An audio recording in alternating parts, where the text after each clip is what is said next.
Lu pernah nggak sih ngerasa penasaran, kenapa banyak banget orang Tionghoa yang sukses? Dari yang punya bisnis sendiri, sampai yang jago banget ngatur duit.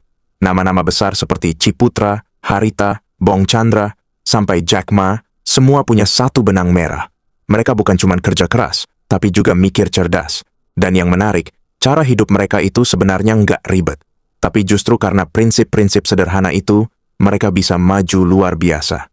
Di video kali ini, gue bakal ngebongkar rahasia-rahasia kecil yang ternyata berdampak gede banget. Rahasia yang bisa juga kita tiru, kalau kita mau. Banyak dari kita belajar soal uang pas udah gede. Tapi orang Tionghoa, mereka diajarin dari kecil banget. Bukan cuma tentang menabung, tapi soal menghargai nilai setiap rupiah. Dari kecil mereka udah dilatih ngerti konsep untung rugi. Tahu bedanya kebutuhan dan keinginan. Uang jajan pun kadang nggak dikasih cuma-cuma. Harus kerja dulu, bantu toko keluarga, atau bantu bersih-bersih. Ini bukan eksploitasi, tapi latihan disiplin sekaligus penanaman financial literacy sejak dini agar mereka memiliki keterikatan emosional yang sehat terhadap proses mencari nafkah. Menurut buku The Chinese Way in Business, karya Boye Lafayette Ademete, sistem ini bikin anak-anak Tionghoa tumbuh dengan sense bisnis alami. Nilai tanggung jawab juga mulai ditanam dari kecil. Anak-anak diberi peran untuk ikut mikir, bukan sekadar disuruh. Mereka diajak diskusi, diberi ruang mencoba, bahkan kalau gagal pun tetap didampingi. Hasilnya, mereka tumbuh jadi pribadi yang lebih siap menghadapi tantangan. Kebiasaan seperti ini membentuk karakter yang mandiri dan punya inisiatif tinggi. Mereka nggak nunggu disuruh untuk belajar atau kerja. Mereka udah terbiasa bergerak karena sadar masa depan ada di tangan mereka sendiri. Pelajaran hidup yang diajarkan sejak kecil juga membuat mereka terbiasa mengelola tekanan. Saat teman sebaya mungkin baru belajar soal tanggung jawab, mereka sudah terlatih untuk bertindak tegas dan rasional dalam menghadapi situasi sulit. 1. Salah satu kebiasaan paling mencolok adalah soal nabung. Kalau orang lain nabung 10-20% dari gaji, orang Tionghoa bisa sampai 70-80%. Gila kan? Kenapa bisa segitunya? Karena bagi mereka, uang itu bukan buat gaya-gayaan. Uang itu alat bertahan hidup. Nabung bukan cuma soal masa depan, tapi juga soal harga diri. Mereka nggak suka ngutang. Mereka lebih milih beli barang secara tunai meski harus nunggu lama. Ini sejalan dengan filosofi Confucianisme yang menekankan pengendalian diri dan kehati-hatian. Secara psikologi keuangan, ini disebut dengan delayed gratification, yaitu kemampuan untuk menunda kesenangan sesaat demi mencapai tujuan financial yang jauh lebih besar di masa depan. Bahkan dalam Journal of Economic Behavior and Organization, disebutkan bahwa kelompok masyarakat dengan budaya tinggi terhadap kontrol diri cenderung lebih stabil secara finansial dalam jangka panjang. Menabung bagi mereka bukan soal menunda kesenangan, tapi soal menunda kekacauan. Karena mereka sadar, hidup itu penuh ketidakpastian. Punya tabungan berarti punya perlindungan. Dan itu bukan teori doang, tapi udah jadi bagian dari kebiasaan harian mereka. Mereka juga terbiasa bikin perencanaan keuangan. Pendapatan mereka dicatat, pengeluaran dievaluasi, dan mereka selalu punya target financial. Nggak heran kalau dari luar kelihatan biasa aja. Tapi ternyata diam-diam punya aset gede. Kebiasaan ini membuat mereka punya daya tahan tinggi saat terjadi krisis ekonomi. Saat orang lain panik, mereka bisa tetap tenang karena punya fondasi finansial yang kuat dan sistem yang sudah teruji waktu. 2. Pernah lihat nggak, ada orang kaya tapi bajunya biasa aja? Nah, itu sering banget terjadi di kalangan Tionghoa. Mereka nggak merasa perlu nunjukin kekayaan lewat pakaian. Bahkan baju mahal biasanya cuma dipakai di hari-hari tertentu. Sisanya simple, rapi, dan fungsional. Kenapa? Karena mereka percaya nilai seseorang bukan dari apa yang dia pakai, tapi apa yang dia hasilkan. Ini bikin mereka hemat bukan karena pelit, tapi karena sadar prioritas. Uang lebih baik diputar untuk bisnis daripada dibakar buat gengsi. Buat mereka tampil sederhana bukan berarti miskin. Justru itu cerminan dari kekuatan batin yang enggak butuh validasi eksternal. Mereka percaya yang penting nyaman dan berguna. Gaya hidup seperti ini juga ngasih pelajaran penting soal ketenangan mental. Karena nggak fokus ngejar pengakuan dari luar, mereka terhindar dari fenomena conspicuous consumption atau perilaku membeli barang mewah hanya demi status sosial. Mereka bisa lebih fokus ke pertumbuhan internal, baik dari sisi career maupun kehidupan pribadi. Hal ini membangun kepercayaan diri yang sehat. Mereka nggak sibuk bandingin hidupnya sama orang lain di media sosial, tapi fokus sama progres dan pencapaian pribadi. 3. Ini hal yang simple banget, tapi berdampak besar. Masak sendiri. Daripada beli makanan di luar, mereka lebih suka masak sendiri di rumah. Selain lebih murah, juga lebih sehat, dan bisa dikontrol. Mereka bahkan punya kebiasaan beli bahan dalam jumlah besar untuk efisiensi. Ini bukan cuma soal hemat, tapi soal prinsip. Semua yang bisa dilakukan sendiri, ya dilakuin sendiri. Ini juga yang bikin mereka terbiasa mandiri dan nggak bergantung ke orang lain.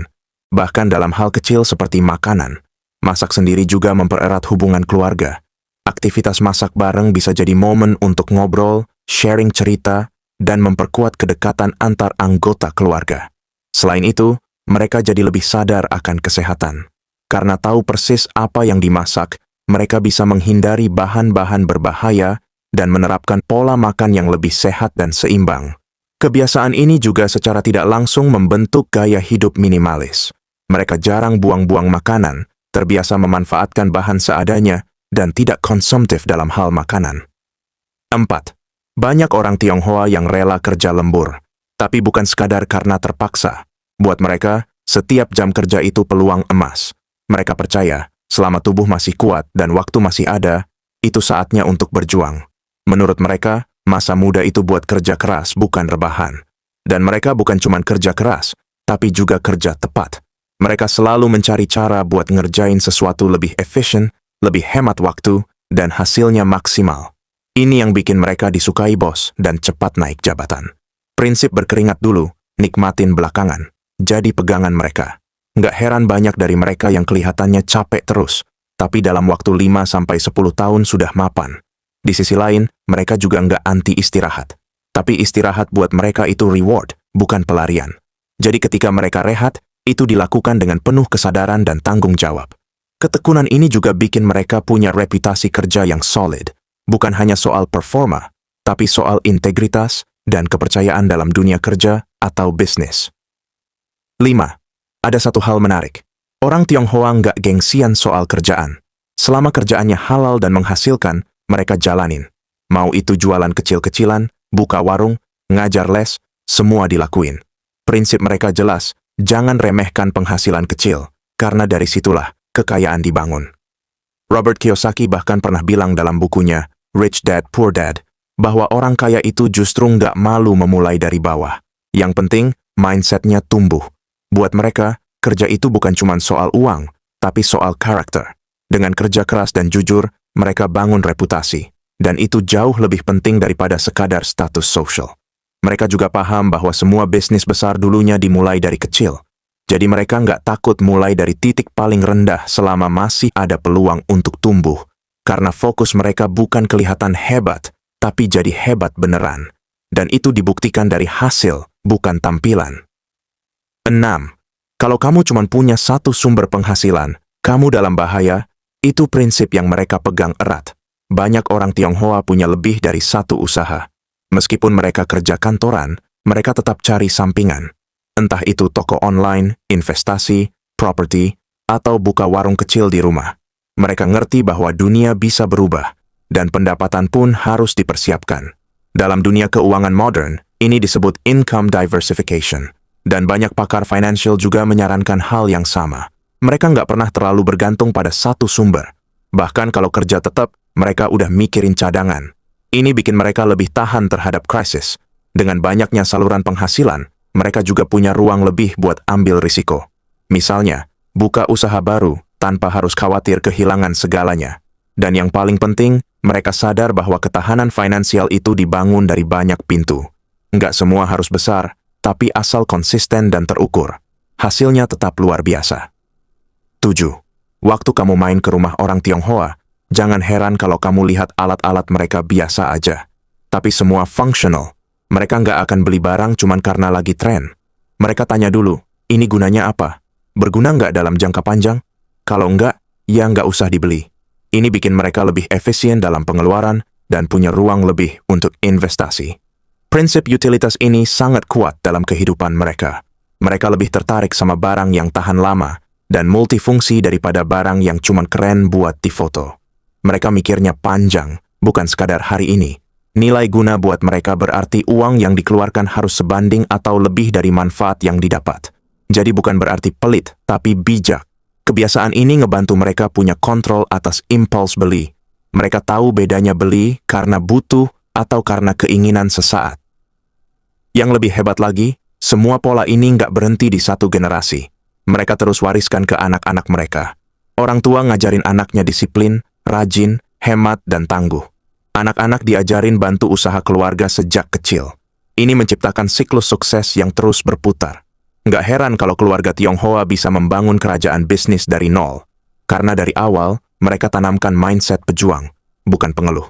Warisan terbesar bukan harta, tapi karakter. Dan karakter itu yang bikin generasi selanjutnya jadi lebih siap dan lebih kuat.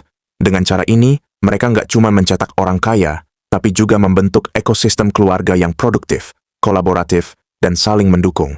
Mereka sadar bahwa kekayaan sejati bukan cuma soal uang, tapi soal ilmu, nilai, dan etika yang terus ditanamkan lintas generasi. Intinya, sukses itu bukan soal keberuntungan, tapi soal kebiasaan. Orang Tionghoa bisa sukses karena mereka hidup dengan prinsip-prinsip yang konsisten, logis, dan disiplin. Buat kamu yang nonton video ini, jangan cuma terinspirasi, tapi mulai ubah kebiasaan. Mulai dari hal kecil, catat pengeluaran, hemat jajan, cari sampingan, kerja dengan totalitas. Karena kaya bukan soal seberapa banyak uang yang kamu punya, tapi seberapa bijak kamu ngelola hidup. Nah, kalau kamu ngerasa video ini ngebuka pikiran kamu, dan pengen terus dapat asupan ilmu yang nggak cuman bikin pinter tapi juga bikin tenang dalam berproses, yuk gabung di channel Ijazah Kehangatan. Kenapa harus subscribe? Karena di sini kita nggak cuman bahas angka, tapi kita bahas bagaimana membangun mentalitas pemenang yang dibalut dengan rasa kekeluargaan dan dukungan moral. Subscribe sekarang karena perubahan finansial selalu dimulai dari perubahan mindset. Dan di channel Ijazah Kehangatan, kita bakal tumbuh bareng-bareng secara konsisten tanpa bikin kamu merasa sendirian dalam berjuang. Klik subscribe dan nyalain loncengnya sekarang, supaya kamu nggak ketinggalan bekal ilmu berharga berikutnya. Share juga ke teman kamu yang butuh motivasi, biar semangat bangun hidup dari sekarang. Sampai ketemu di video selanjutnya. Semangat terus, dan jangan lupa nabung,